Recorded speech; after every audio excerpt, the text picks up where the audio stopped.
ప్రభుత్వం నిర్వహించిన mega TSC అక్రమాలపై CBI విచారణ కోరుతూ మంత్రి లోకేష్ రాజీనామాకు డిమాండ్ చేస్తూ నెల్లూరు రూరల్ వైఎస్ఆర్సీపీ ఇన్ఛార్జి ఆనం విజయ్ కుమార్ రెడ్డి ఆధ్వర్యంలో current office centre YS Rajasekhara Reddy విగ్రహం వద్ద రిలే నిరాహార దీక్ష కార్యక్రమాన్ని ప్రారంభించారు. అయితే ఈ కార్యక్రమం ఏర్పాటుకు సంబంధించి మైకులు టెంట్లు వేయడానికి పర్మిషన్ లేదంటూ దర్గా మిట్టా పోలీసులు అడ్డుకున్నారు.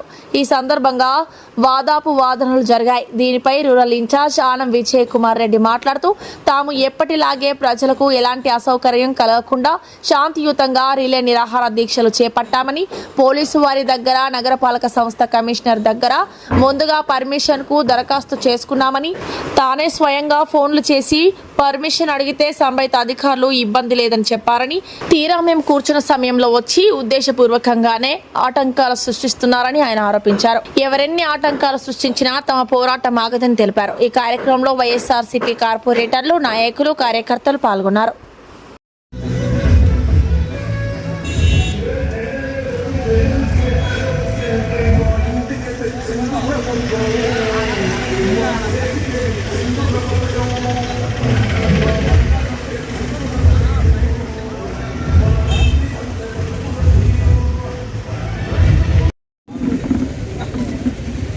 ముందుగా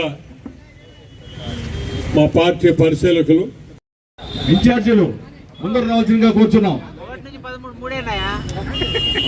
కూడా కూటమి ప్రభుత్వం యొక్క పనితీరును బాహాటంగా విమర్శించడం, లేకుంటే ధర్నాలు చేయటమో, ఇబ్బందికరమైనటువంటి పరిస్థితులు ఆ ప్రభుత్వానికి కల్పించడమో చేయటం జరగలేదండి. కొత్తగా ఏర్పడినటువంటి ప్రభుత్వం మరి వారు ఇచ్చినటువంటి హామీలన్నీ కూడా దాదాపు 1 సంవత్సర కాలం మనం వేచి చూడాల్సిందే. వారు ఇస్తామన్న ఏ రకంగా వాళ్ళు ఇవ్వదలుచుకున్నారు, ఏ రకంగా వాళ్ళు ఇస్తున్నారు, ఈలోపు ఎవరు కూడా ఎటువంటి తొందరపాటు మాటలు మాట్లాడకూడదు, తొందరపాటు చర్యలు తీసుకోకూడదనే దాదాపు 1.5 సంవత్సర కాలం చూసిన తర్వాత వారు ఇచ్చినటువంటి ఎన్నికల హామీలు ఏవైతే ఉన్నాయో, సూపర్ 6 కానివ్వండి, సూపర్ 7 కానివ్వండి,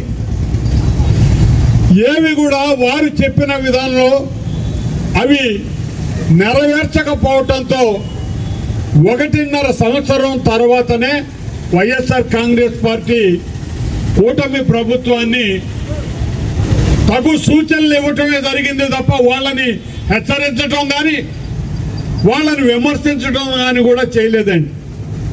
అయ్యా మీరు ఇది చేస్తామన్నారు, ఆడబిడ్డ నిధి అన్నారు, నిరుద్యోగ భృతి అన్నారు, పలు రకాలుగా మీరు ప్రజలకు ఇచ్చినటువంటి హామీల్ని మీ దృష్టికే తీసుకొస్తున్నాం. దయచేసి వాటిని ప్రణాళికాబద్ధంగా మీరు అమలు చేయాలి అని చెప్పి వాళ్ళని కోరటం జరిగింది. మరి అదేవిధంగా దాదాపు 2.5 సంవత్సరాల తర్వాత వైఎస్ఆర్ కాంగ్రెస్ పార్టీ ఉద్యోగాలు ఇవ్వలేదు. మేము డిఎస్సి ద్వారా 16,500 ఉద్యోగాలు ఈరోజు ఈ రాష్ట్రంలో ఇవ్వబోతున్నామని ఎంతో ఆర్భాటంగా వారు ప్రకటించడం జరిగింది. ప్రశ్నిస్తూ మేము ఈరోజు రిలే నిరాహార దీక్ష చేపడుతున్నాం. అలాగే ఈరోజు డిఎస్సి పరీక్షలు అవకతవకలు జరిగినాయి కదా, కూటమి ప్రభుత్వంలో విద్యాశాఖ మంత్రి గారు శ్రీ నారా లోకేష్ గారు రాజీనామా చేయాలని కోరుకుంటూ సెలవు తీసుకుంటున్నాం. స్థలం అన్ని పెట్టుకున్నాము, ఆయన చేసుకోమని చెప్పారు.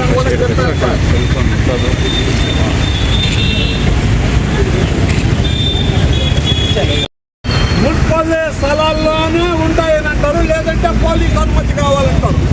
అసలు మీరు ఈ నిరాహార దీక్ష, రిలే నిరాహార దీక్ష పెట్టడానికే లేదు అంటే చెప్పండి, మేము అందరం అరెస్ట్ అయిపోతాం. ఎందుకు వచ్చింది? మేమే తగు పెట్టుకోవటంలో మీతో. ఇది ఓన్లీ జనరల్ ప్రొటెస్ట్. ఎవరిని విమర్శించడానికి కానీ, ఎవరిని నిందించడానికి రాలా, లేదంటే ప్రభుత్వ యంత్రాంగాన్ని తప్పుదోవ పట్టించడానికి రాలేదండి. పూర్తి సహకారంతోనే, అందరి అనుమతితోనే మౌఖికంగా మేము ఇక ఫోన్లు ఎక్కడ రికార్డ్ చేసాం సార్. మాకు ఇంకా అశ్లీలమైన అసభ్యత రాలేదండి. మాకు గౌరవం ఉంది. సిఐ గారు మాట్లాడేటప్పుడు నేను రికార్డ్ చేయలేను కదా. మున్సిపల్ కమిషనర్ గారు మాట్లాడేటప్పుడు నేను రికార్డ్ చేయలేనండి. నేను మాకు ఆ సభ్యత సంస్కారం ఉంది కాబట్టే చెప్తున్నామండి. ఎప్పటికైనా మీరు ఆలోచించండి, మాకేమి ఇబ్బంది లేదండి. ఇక్కడ అసలు మా ప్రవర్తనలోనే ఇటువంటి గలీజ్ చేష్టాలు ఉండవండి. మేము ఎక్కడంటే అక్కడ ఎట్టంటే అట్ట మాట్లాడటం, గలబాలు చేయటం, తగలబెట్టడం ఈ మాకు నా పద్ధతికే విరుద్ధం. మరి మేము ప్రశాంతంగా శాంతియుతంగా ఒక ఆలోచనతో మీ అందరి అనుమతితో ఈ కార్యక్రమం చేసేటప్పుడు కార్యక్రమం మొదలైన తర్వాత మీరు వచ్చి మమ్మల్ని ఇబ్బంది పెడితే ఏం చేయమంటారో కూడా మేము మిమ్మల్ని అడుగుతున్నాం. లేదు మమ్మల్ని అందరికీ నడిచి మీ స్టేషన్కి రమ్మల్ని వచ్చేస్తాం. లేదు చేస్తారా, ఇక్కడ జరిపిస్తారా చెప్పండి, జరుపుతాం పోతాం. ఎంతవరకు ఉంటుందండి రిలే నిరాహార దీక్ష అనేది? సాయంత్రం 4 గంటల వరకు ఉంటుందా? మా పార్టీ మేము కూర్చొని పోతాను. జరిగిన ప్రమాదకరమైన పరిస్థితులు జనానికి చెప్తామేమో, మైక్ పెట్టడానికి లేదంటారు.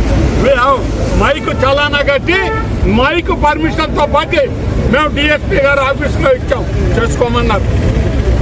సిఏ గారికి చెప్పాం, చేసుకోమన్నారు. మున్సిపల్ కమిషనర్ గారికి చెప్పాను, మౌఖికంగా నేనే చెప్పానండి, ఎవరో కాదు, అబద్ధం చెప్పను కదా. పగు కోరుకునే వాళ్ళు ఎవరండి ఇక్కడ? కాబట్టి సార్ మీరు ఓకే కట్ చేశారు, ఆయన ఏం చెప్పలేక సమాధానం ఏం చేయాలి ఇప్పుడు? ఈ వీడియో కనుక మీకు నచ్చినట్లయితే లైక్ చేసి షేర్ చేయండి. మరిన్ని లేటెస్ట్ అప్డేట్స్ కోసం మా ఛానల్ ని సబ్స్క్రైబ్ చేయండి.